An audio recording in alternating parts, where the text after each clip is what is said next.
नमस्कार, global news service Kanpur नगर। दक्षिण zone commissionerate Kanpur नगर की पुलिस ने दो बड़ी कार्रवाइयां करते हुए 2 शातिर चोर और 12 साइबर अपराधियों को सलाखों के पीछे भेजने में सफलता प्राप्त की है। दक्षिण जोन के थाना गोविंद नगर पुलिस ने ऑपरेशन त्रिनेत्र की मदद से जहां 2 शातिर चोरों को गिरफ्तार कर चोरी की घटना का खुलासा किया, वहीं थाना रेवना पुलिस ने मुखबिर की सूचना पर छापेमारी कर 12 साइबर अपराधियों को रंगे हाथ दबोच लिया। पुलिस उपायुक्त कानपुर दक्षिण दीपेंद्र नाथ चौधरी ने बताया कि गोविंद नगर पुलिस ने जितेंद्र गुप्ता उर्फ प्रिंस और कुलदीप वर्मा को गिरफ्तार कर उनके पास से सोने चांदी के गहने और नकदी बरामद की है। वहीं रेवना पुलिस ने गिरसी नहर पुल के पास साइबर ठगों के गिरोह को पकड़ा है। ये गिरोह प्रधानमंत्री आवास योजना और फर्जी पुलिस धमकी के नाम पर भोले भाले लोगों से पैसे वसूलता था। दोनों कार्रवाइयों में पुलिस ने न सिर्फ अपराधियों को सलाखों के पीछे पहुंचाया, बल्कि यह भी साबित कर दिया कि कानपुर नगर में अपराधियों के लिए कोई जगह नहीं बची है। ग्लोबल न्यूज सर्विस के लिए मैं डॉक्टर दीप कुमार शुक्ल, नमस्कार। डीजीपी महोदय के निर्देशन में साइबर वज्र कार्य योजना चलाई जा रही है और जिसके क्रम में एनसीआरपी पोर्टल, प्रतिबिंब पोर्टल और समन्वय पोर्टल पर लगातार सूचनाएं आ रही हैं और आ रही थी कि हमारा कुछ क्षेत्र खास करके घाटमपुर, रेवना और उसका गिरसी वाला इलाका और उससे सटा कानपुर देहात, यहाँ पर साइबर अपराध से जुड़े अपराधी लगातार भोले भाले लोगों को अपनी ठगी का शिकार बना रहे हैं।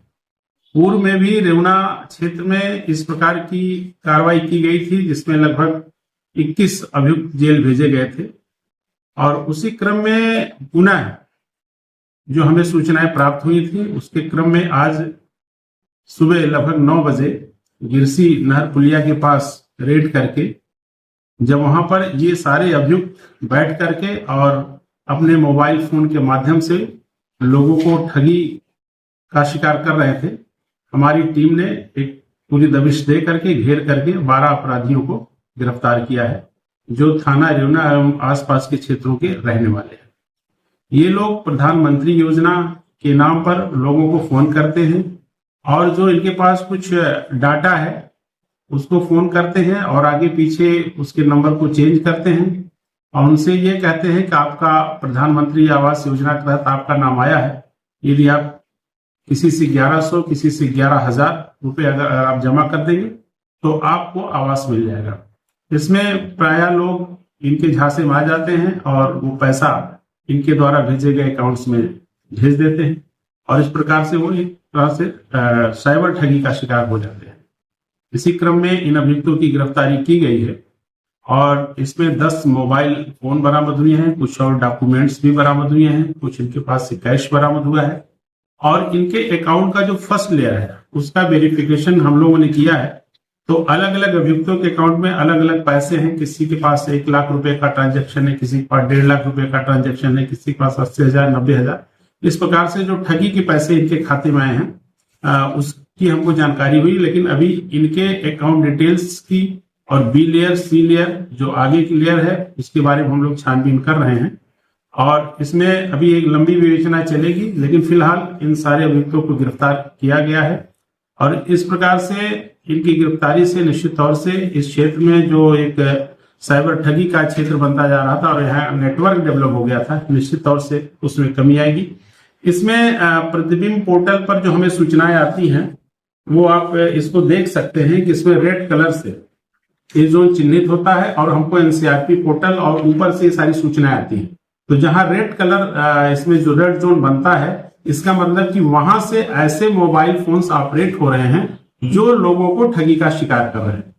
तो इन्हीं सूचनाओं के आधार पर और इन्हीं लैटिट्यूड लॉन्गिट्यूड के आधार पर हम लोग इसमें कार्रवाई करते हैं और उसी क्रम में आज ये कार्रवाई की गई है और इसमें इन अभियुक्तों को गिरफ्तार किया गया है। ये सारी कार्रवाई हमारे एडीसीपी साउथ और क्राइम्स सुमित राम टेके जी और एसीपी घाटमपुर कृष्ण के यादव के नेतृत्व में और इनके थानाध्यक्ष रेवना के पर्यवेक्षण में की गई है और निश्चित तौर से इस प्रकार की कार्रवाई से गवर्नमेंट ऐसे की अपराधों पर निश्चित तौर से कितने समय से लगभग ये लोग लगातार कार्य कर रहे थे। लगभग पिछले एक वर्ष से ये लोग एक्टिव थे, लेकिन आज इनकी गिरफ्तारी हुई है। पूर्व में भी इनकी शिकायतें प्राप्त हुई हैं, लेकिन आज इनको गिरफ्तार कर। गवर्नमेंट की योजना को हैक किस तरीके से करते हैं लोग? ये लोग गवर्नमेंट उस पर इनका कुछ डाटाबेस होता है जिसपे ये लोग फोन करते हैं, और खास करके ये ग्रुप प्रधानमंत्री आवास योजना के नाम पे ठगी करता है।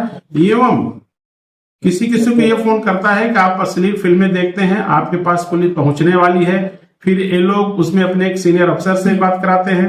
इसके अलावा इनके पास कुछ मोबाइल में पुलिस के सायरन हूटर की आवाज होती है, उसको भी सुनाते हैं, जिससे आदमी भयभीत हो जाता है और पैसा दे देता है। इनको डाटा मिलता है कि आवास विकास के अधिकारी भी शामिल। अब ये अभी जांच का विषय है कि अंदर की फाइल कैसे इनको ये आंकड़े और डाटा किस प्रकार से उपलब्ध होते हैं, इस पर हम लोग गहराई से छानबीन कर रहे हैं। सबसे ज्यादा घटना किस क्षेत्र में उनको लोगों से? इसमें बेसिकली रेवना क्षेत्र और घाटमपुर क्षेत्र और उससे सटा कानपुर देहात, इससे सबसे ज्यादा प्रभावित है, जहां पर ऐसे ठगी के लोग सक्रिय। क्या टीम को कोई पुरस्कार रखा गया? इसमें निश्चित तौर से टीम को 25,000 रुपए का एक पुरस्कार दिया। नगर क्षेत्र में रतनलाल नगर में 4/7/26 को एक दिन में घटना हुई थी चोरी की। जब एक वृद्ध महिला जो पेशे से टीचर हैं, वो घर बंद करके अपने स्कूल को गई थी। इसी बीच में एक किसी अभियुक्त ने उनके घर में घुस करके उनके घर का ताला तोड़ करके उनकी सारी ज्वेलरी और कुछ कैश चोरी कर लिए थे। इसमें एक FIR क्राइम नंबर 210/26 थाना गोविंद नगर पे दर्ज हुई थी, और इसमें लगातार हमारे अधिकारियों के पर्यवेक्षण में टीमें काम कर रही थी। इसमें बेसिकली CCTV फुटेज का बहुत बड़ा योगदान रहा है, और 100 से अधिक कैमरे इसमें देखे गए। इसमें एक सस्पेक्ट दिखा जो एक पॉलिथीन लेकर के जा रहा था। फिर अलग अलग स्थानों पे जब कैमरे देखे गए तो कुछ स्थानों पे इसके चेहरे से इसकी पहचान हुई और मुखबिरों के माध्यम से पहचान कराई गई। तो इसका नाम उसमें प्रकाश माया जितेंद्र गुप्ता पुत्र राधे श्याम गुप्ता, जो अभी फिलहाल बर्रा में रह रहा है 80 फीट रोड के पास में। इसकी जब इसको पूछताछ के लिए लाया गया तो इसने इस घटना को स्वीकार किया, और खास करके जो इसके हाथ में पॉलिथीन थी येलो कलर की, उस महिला ने भी ये बात बताई थी कि मेरी सारी ज्वेलरी एक येलो कलर के पॉलिथीन में रखी हुई थी। तो कहीं न कहीं घटना मैच होने लगी। फिर जब वो पॉलिथीन बरामद हुई तो उसके अंदर जितने भी इसके ज्वेलरी जो चोरी गई थी वो सारी की सारी चीजें उसमें रखी थी। कुछ पार्ट्स इसने एक ज्वेलर जो बर्रा का ही रहने वाला है कुलदीप वर्मा LIG बर्रा 5, इसको बेच दिए थे। तो इसमें उस ज्वेलर को भी गिरफ्तार करके आज जेल भेजा गया है। और जितेंद्र गुप्ता बहुत शातिर प्रकृति का अभियुक्त है। अभी पिछले महीने ही ये बर्रा की एक चोरी में जो 2025 में जेल गया था, लगभग 1 वर्ष बाद ये जेल से छूटा था, और इसने ये घटना कारित की है। इसके ऊपर पूर्व से करीब 10 मुकदमे दर्ज है, और एक शातिर चोर है। और इसकी गिरफ्तारी, इसकी और जिसको इसने ज्वेलरी बेची थी कुलदीप वर्मा, दोनों की गिरफ्तारी आज की गई।